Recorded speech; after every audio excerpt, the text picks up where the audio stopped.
Memorandum NTT untuk Keadilan Fiskal Nasional. Indonesia adalah tim kerja besar bersama. Tata kelola bernegara hendaknya mencerminkan semangat gotong royong. Pemerintah daerah niscaya mendukung segala prioritas nasional yang saat ini terumuskan dalam Asta Cita Prabowo Gibran. Kami menyadari semua program tersebut juga bermanfaat bagi rakyat di daerah. Sebaliknya, pemerintah pusat hendaknya percaya dan tetap memberikan ruang otonom bagi Pemda untuk mengatur dan mengelola daerahnya. Demikian pula hendaknya cara kita melihat politik anggaran dan tata kelola keuangan. Kebijakan fiskal nasional adalah cermin ideologi bangsa. Dia harus mengalir dari jiwa yang kuat untuk maju bersama. Semangat yang terarah untuk berbagi dalam kebersamaan dan kegotong royongan. Tekad yang kuat untuk menghimpun dan membangun kekuatan nasional. Rasa saling percaya yang terus dibangun di antara penyelenggara pemerintah di berbagai tingkatan. Dan komitmen bersama untuk mempertanggungjawabkan setiap tugas dan kepercayaan di bawah suatu sistem manajemen pengendalian yang handal dengan tujuan untuk memajukan kesejahteraan umum dan mencerdaskan kehidupan bangsa dalam bingkai negara kesatuan Republik Indonesia sebagaimana amanat pembukaan Undang-Undang Dasar 1945.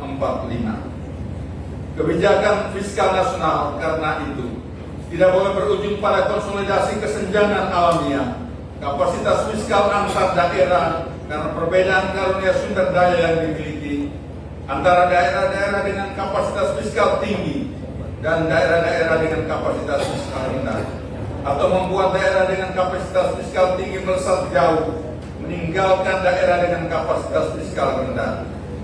Sebaliknya, kebijakan fiskal nasional harus bisa mengatur agar daerah dengan kapasitas fiskal rendah boleh menikmati pelayanan-pelayanan dasar minimal dan mempunyai peluang maju dengan mendaya gunakan sumber daya terbatas di daerah.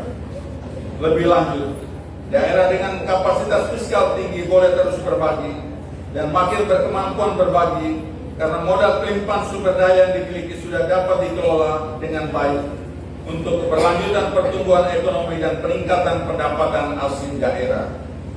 Fakta menunjukkan bahwa prinsip berbagi dalam bingkai NKRI dengan sungguh-sungguh mempertimbangkan kapasitas fiskal dan beraneka ragam di antara berbagai daerah di Indonesia telah diingkari dan dicederai dalam waktu lama dan makin menonjol beberapa tahun terakhir dengan perubahan regulasi terkait dana perimbangan yang telah berubah menjadi dana transfer ke daerah yang menghilangkan jiwa ideologis dan prinsip-prinsip dasar otonomi yang landasannya diletakkan cukup kuat melalui Undang-Undang Nomor 25 Tahun 1999 tentang perimbangan keuangan antara pemerintah dan pemerintah daerah. Data yang kami kumpulkan dari 22 kabupaten kota di NTT dan 28 kabupaten kota sampel dengan kapasitas fiskal kuat dan sangat kuat di Indonesia menunjukkan bahwa total dana alokasi umum daerah-daerah kapasitas fiskal lemah seperti NTT dan daerah-daerah dengan kapasitas fiskal tinggi dan sangat tinggi relatif sama atau tidak berbeda secara signifikan. Ini adalah fakta miris yang tidak boleh dianggap sepele karena DAO adalah wahana ideologis untuk memastikan keadilan dan keberimbangan dalam pembiayaan pembangunan sebagaimana amanat awal yang tertuang dalam Undang-Undang Nomor 25 Tahun 1999. Sehubungan dengan fakta utama terkait DAO sebagaimana temuan yang kami sampaikan di atas dan fakta lain terkait dana perimbangan dan atau transfer ke daerah, maka dengan ini kami, para bupati, kepala daerah se-NTT menyampaikan hal-hal sebagai berikut. 1. Bahwa dana alokasi umum sejatinya tetap diperlakukan sebagai alat ideologis untuk memastikan keadilan dan keberimbangan pengelolaan pembiayaan pembangunan daerah-daerah di Indonesia dalam bingkai NKRI. Dan karena itu kabupaten-kabupaten se-NTT berhak mendapat porsi yang lebih proporsional secara signifikan lebih besar dibandingkan kabupaten kota dengan kapasitas fiskal tinggi dan sangat tinggi di Indonesia. NTT adalah daerah dengan sumber dana bagi hasil paling terbatas dibandingkan dengan daerah lain. Masih terbatas dalam capaian PAD dan tidak mendapat perhatian afirmatif berupa dana otonomi khusus. 2. Dengan mempertimbangkan regulasi existing yang sedang dijadikan rujukan. Dalam hal ini Undang-Undang Nomor 1 Tahun 2022 tentang hubungan keuangan antara pemerintah pusat dan pemerintah daerah dan penerapan regulasi tersebut yang sudah terlanjur menjadi fakta yang tercermin dalam proses anggaran tahun 2026, maka NTT berharap ada dana afirmasi keberimbangan fiskal antar daerah sejumlah 10 miliar rupiah per daerah di NTT, 100 miliar rupiah per daerah di NTT pada tahun 2026 untuk mengkompensasi fakta ketidakberimbangan yang sudah berlangsung selama bertahun-tahun selama ini, sambil menunggu adanya kajian ulang terkait praktek kebijakan berbentuk formula-formula penghitungan yang menimbulkan adanya ketidakberimbangan tersebut.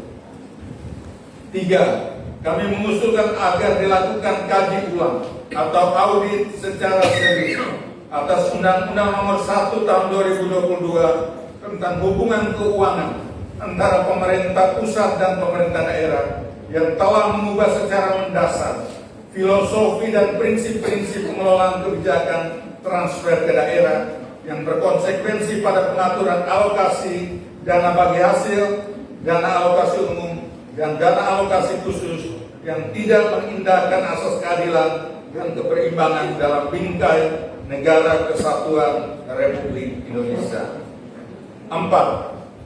Pengaturan alokasi dana bagi hasil, pajak penghasilan, dan DBH sumber daya alam, khususnya mineral, minyak bumi, dan gas bumi, secara proporsional terlalu berpihak pada daerah penghasil, sehingga menghasilkan kenyataan bahwa daerah-daerah penghasil sangat berkelimpahan DBH, sementara daerah-daerah bukan penghasil mendapat porsi yang terlalu kecil.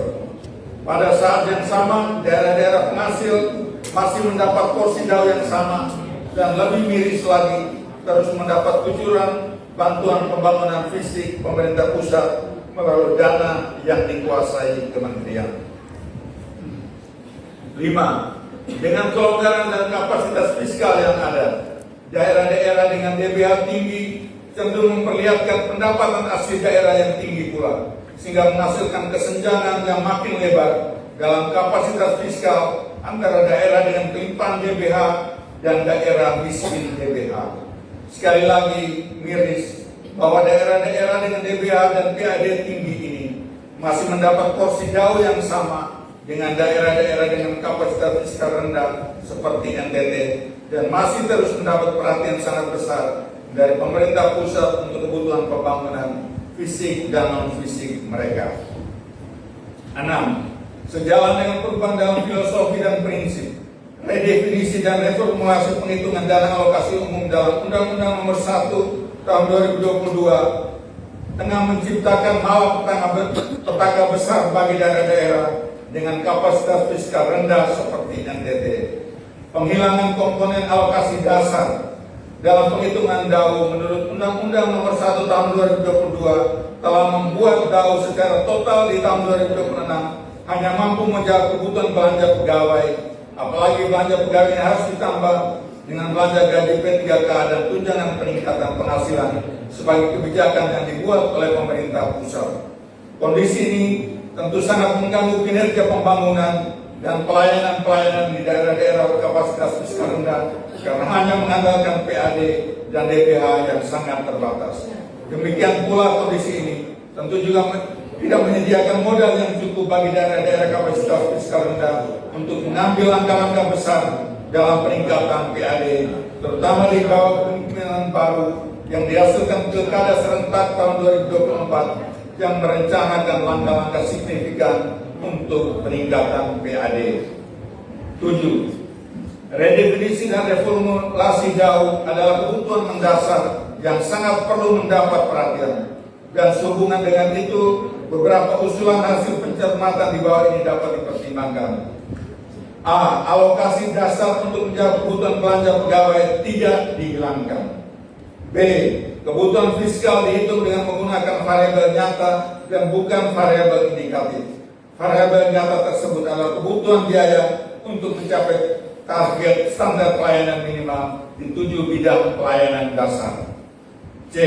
Kebutuhan fiskal untuk mencapai target SPM di 7 bidang pelayanan dasar ini harus jelas untuk setiap daerah dengan angka nominal dan bukan indeks yang sering mengaburkan angka kebutuhan nyata.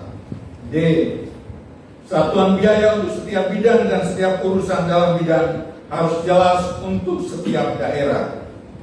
E. Pelayanan infrastruktur jalan merupakan kebutuhan sangat penting dan karena itu perlu masuk sebagai salah satu urusan dalam SPM bidang infrastruktur dengan satuan biaya yang customized dengan keadaan daerah. Dengan cara ini, maka indeks kemahalan konstruksi tidak perlu lagi menjadi variabel tersendiri. F.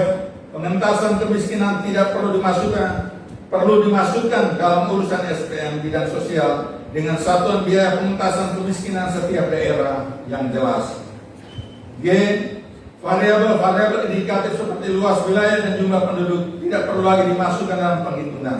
Apalagi Undang-Undang Nomor 1 Tahun 2022 memberikan arahan yang kabur mengenai kedua variabel ini, yakni dengan menggunakan kata mempertimbangkan tanpa ada kejelasan metodologis. Variabel luas wilayah semestinya sudah dapat dicerminkan melalui variabel kebutuhan infrastruktur jalan sebagai bagian dari SPM bidang infrastruktur atau variabel konflik lain yang berkaitan. Demikian pula variabel jumlah penduduk semestinya sudah dicerminkan melalui variabel pelayanan pendudukan atau variabel konflik lain. Urusan di luar urusan wajib pemerintah daerah sebaiknya diperhitungkan dengan proporsi tertentu yang jelas dalam penghitungan dana alokasi umum, termasuk di dalamnya urusan ekonomi yang sangat penting bagi kemajuan daerah. I. Konsisten per definisi, semestinya dana alokasi khusus tidak masuk dalam penghitungan kemampuan fiskal daerah.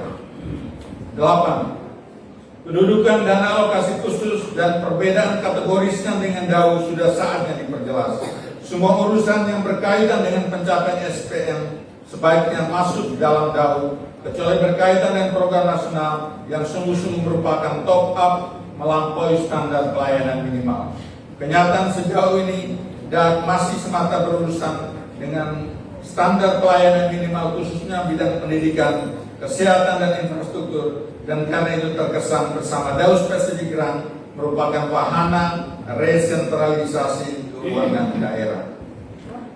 9. Kegagalan desentralisasi adalah kegagalan sistem pendampingan, pengawasan, dan pengendalian pemerintah pusat. Karena itu kegagalan desentralisasi dengan catatan-catatan bukti dan opini semestinya tidak dijawab dengan resentralisasi. Penguatan sistem pendampingan, pengawasan dan pengendalian berbasis data, standarisasi yang smart, spesifik, measurable, achievable, realistic, time bound, sistem reward dan punishment yang jelas yang ditopang oleh pekerjaan monitoring dan evaluasi serta riset dan pengembangan yang berkualitas adalah kata kunci bagi sukses desentralisasi dan otonomi daerah. Desentralisasi dan otonomi daerah adalah wujud kegotong royongan kita untuk Indonesia Raya. Karasuka 6 November 2025, Kepala Daerah Kabupaten se-NTT. Terima kasih. Dan kami akan menandatangani.